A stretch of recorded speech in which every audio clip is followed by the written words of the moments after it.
what I've been hearing makes me think of James Baldwin's A Talk to Teachers, because when you think about like the role of education, or the role of teachers, which you brought up, and thinking about teaching history, that really depends upon what it is you expect students to get out of it. What type of civic engagement is it that you want to promote among these urban youth? Because if it extends to what James Baldwin asserts is necessary, it's going to be that they become critical of the system in which they're being educated in the communities where this inequality exists, whether it be in labor or whatever have you.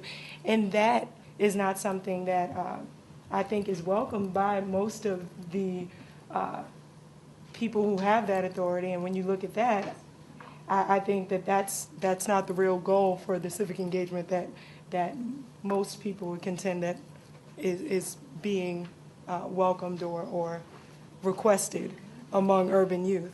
And there's going to be distance and reluctance in engaging young people in that way, because it's inauthentic to what their experience really is.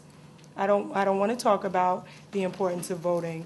If I'm 16 or 17, these candidates don't represent me. They're not talking about what I care about. How is that going to help me right now? And so I think teaching to a test is dangerous. But having prepared students for the English Regents this year, I think that there's still a way, there's something to be said about knowing how to do something, knowing how to write something, and maybe there are formulas to it. But I think the problem is when it's just in a vacuum. When it's in a vacuum. So my critical lens model was like a mnemonic. And it's based off a quote, so I taught them a quote. But you get to interpret that quote. You get to make the cross-cultural connections.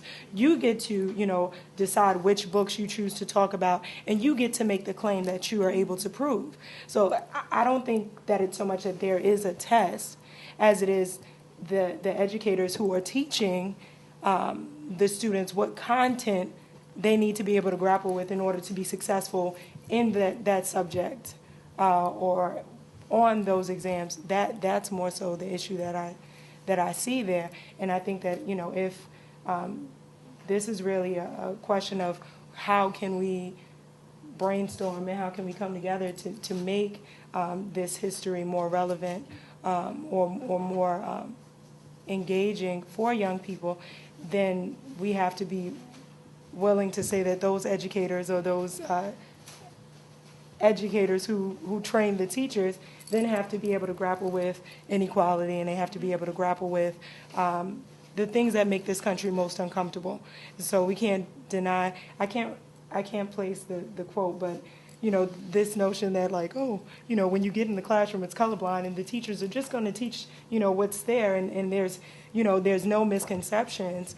It's not true. And so it's difficult to really teach history and engage in history when you're unable to deal with the bias that you bring into the classroom when you're teaching history, which disempowers the young people who are learning history. So I was a teacher, and I think a good one when I was a teacher. And I remember going through teacher education, and the history of education as it particularly relates to black people is poorly told, if at all.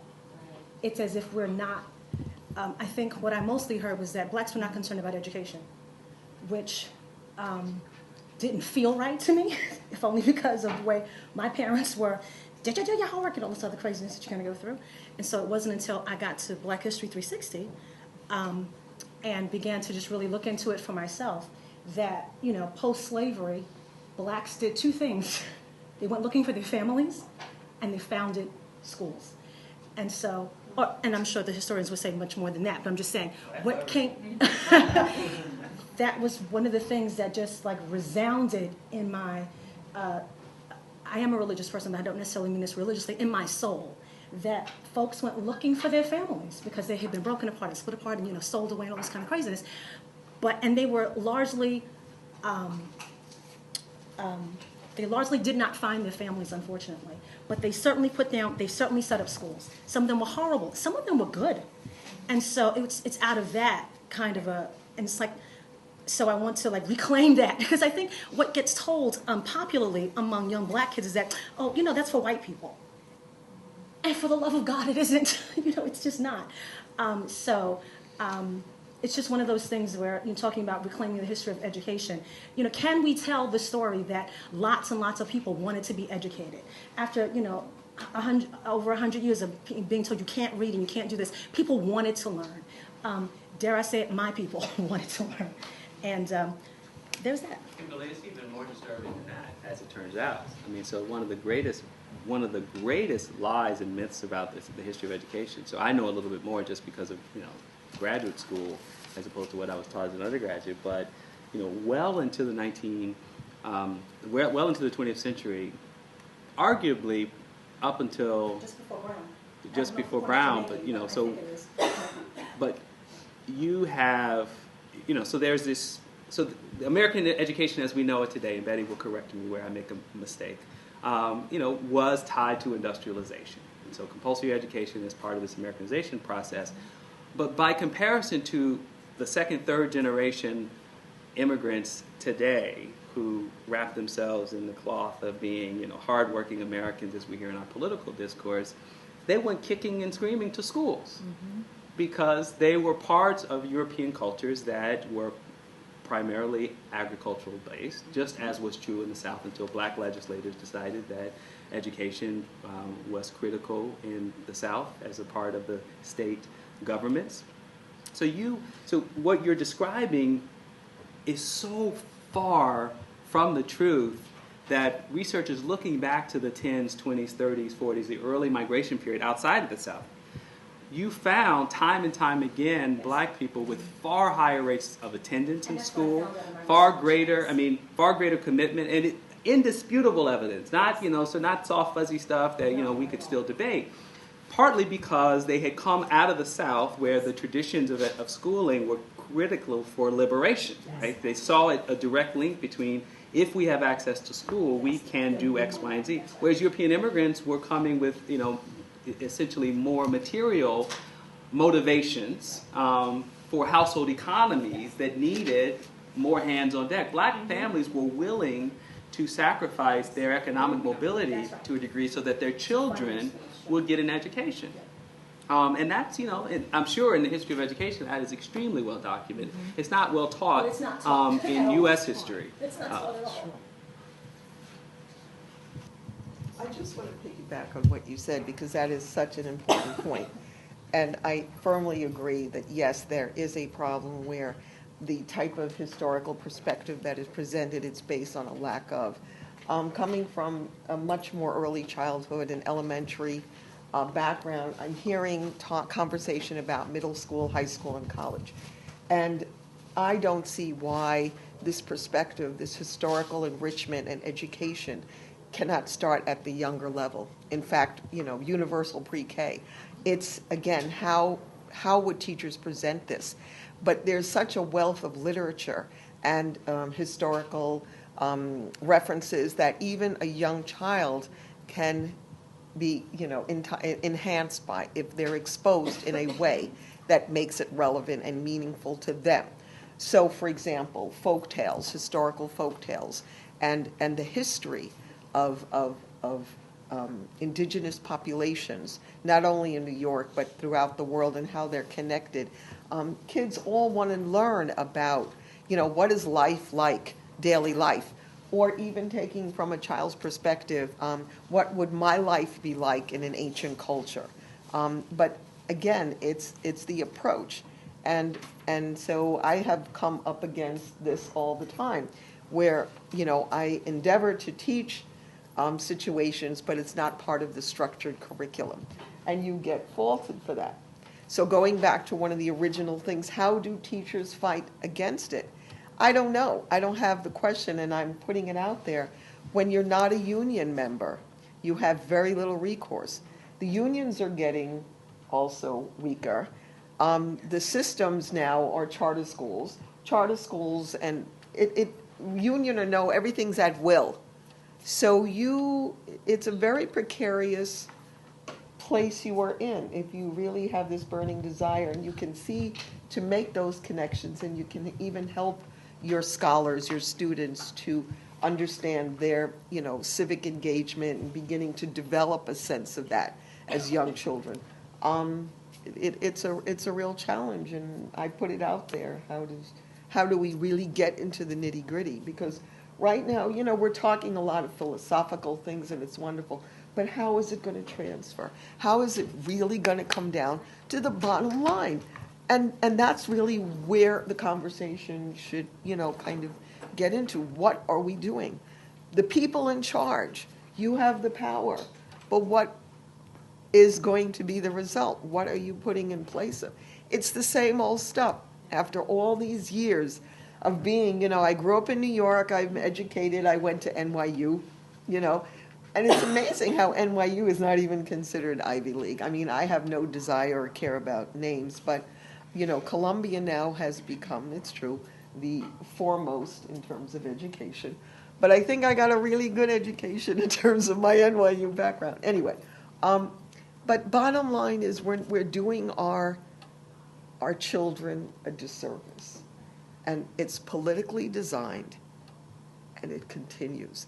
And so therefore we have parents who do not understand their own power, their own community, the ability to make those changes, to demand the kind of education that they really should have for their kids. They have no clue. Just want to follow up the points you had raised. I think ultimately, from my experience in the classroom teaching, the institutional pressures, especially from New York State, to teach to the test are now so much there right now that teacher evaluation is tied to it. In the beginning, I felt, well, if it's not tied to me, I have more liberty to teach what I want and how I want it. But now, if the Regents exam is the evaluation, there's a huge pressure on teachers to teach to the test, right? And the way the test is structured, which, if you look, there's some room for, historical thinking, but a lot of it is very specific facts, a lot of it is very specific details, and it looks to me more like, Jeopardy, right? Like you could throw up the questions and it could be Jeopardy, relatively obscure topics that you don't have more than, 10 minutes to cover, in the course of the year. And I think fundamentally that's where the problem is, right? We can do great jobs as teacher educators, preparing teachers, and then once they go to the classroom, if they don't have a private school that isn't bound by the New York State Regents, or perhaps a school that has some way to push away the institutional pressures from New York State. But I think otherwise they're very much. I think they're very much sort of they sort of end up towing the line. To the debate between history and social studies, and I think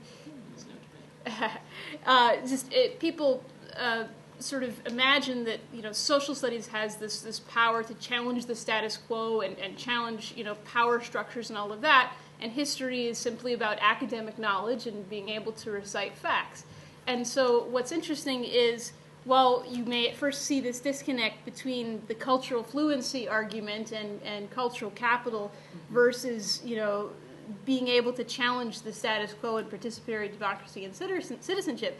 People have a very hard time connecting history with the power to do that because they see it simply as studying for the Regents exam and exams and facts and all of that. So I just wanted to echo that because that's a significant challenge that people face, particularly teachers, because if they're evaluated based on students' test scores, and this is what our society values is these test scores, and this is the gatekeeper for getting into schools or graduating college, high-stakes tests.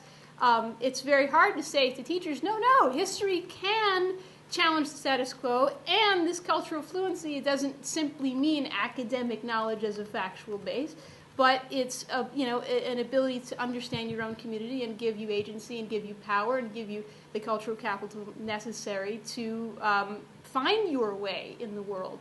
And I think it's very hard to help teachers on the ground understand that concept, but also how to do it and how to use history in the classroom to do it, and how to be able to teach historical thinking skills and understand that they're not simply academic skills either. It's not simply literacy. It's not simply reading and writing. That these skills do have power to help kids make their way in the world in whatever way they deem fit.